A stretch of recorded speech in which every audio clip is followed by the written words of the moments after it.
To talk more about that with our Delano D'Souza, who joins me now on the set. Delano, what more can you tell us?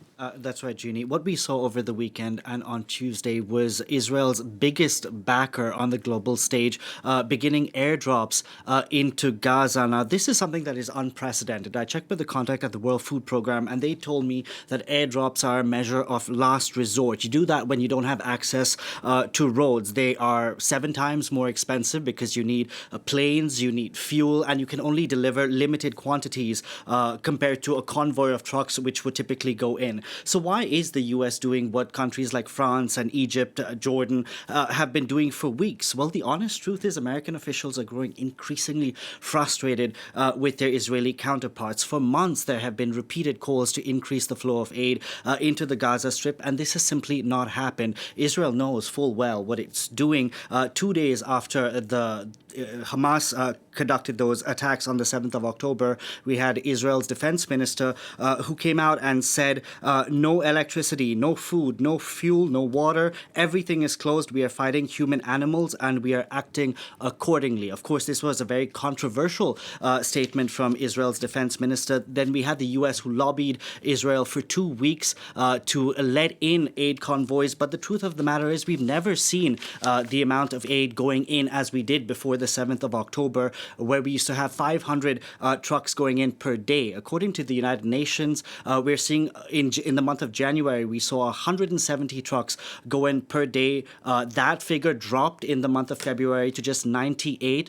Some days last month, we only had trucks going in the single digits. Now, this has created this level of desperation in Gaza, particularly in the north of the enclave, where some families have resorted to eating grass and animal feed just to eat. And this is something that's got American officials taking notice. Take a listen. I'm working with them very hard. We're going to get more. We must get more aid into Gaza. There's no excuses. None.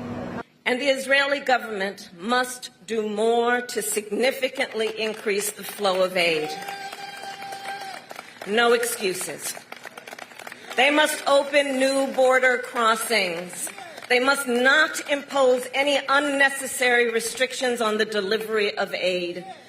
So there you heard from the US President and Vice President, both repeating this new statement, no excuses. That speech from the Vice President Kamala Harris in Selma, Alabama on Sunday was the sharpest rebuke of Israel's handling of this conflict and the humanitarian crisis in the Gaza Strip to date. Delano, how does the little aid that actually gets into Gaza get in, and what aid is turned away? Well, firstly, it's important to notice that aid has been in focus since this conflict broke out, but it really came into the spotlight last week when we had that convoy that was fired upon, which killed some over 100 people. Now, Israel was in charge of this aid convoy, and Israeli officials admitted that desperate Gazans rushed towards this aid convoy, and they were forced to fire on people that they considered a threat. Now, according to the World Food Program, we are seeing this level of desperation, particularly in northern Gaza, because so little aid has been let in.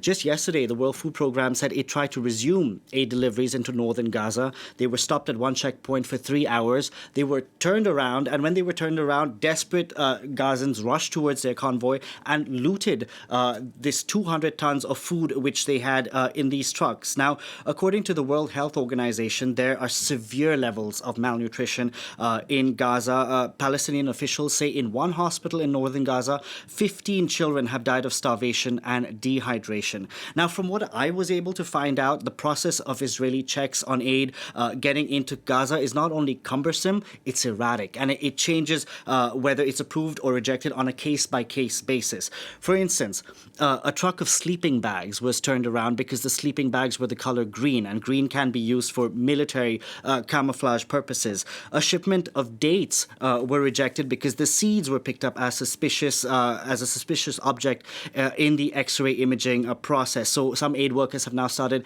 taking out the seeds of dates before letting them in. Now, according to humanitarian organizations, the most frequently rejected items, believe it or not, are medical supplies. Things like anesthesia, crutches, generators, ventilators, X-ray machines, and even oxygen cylinders. And there are also reports that wheelchairs and baby wipes are not passing Israeli inspections. Delano, thank you for that. That's France 24's Delano D'Souza. Thanks to you.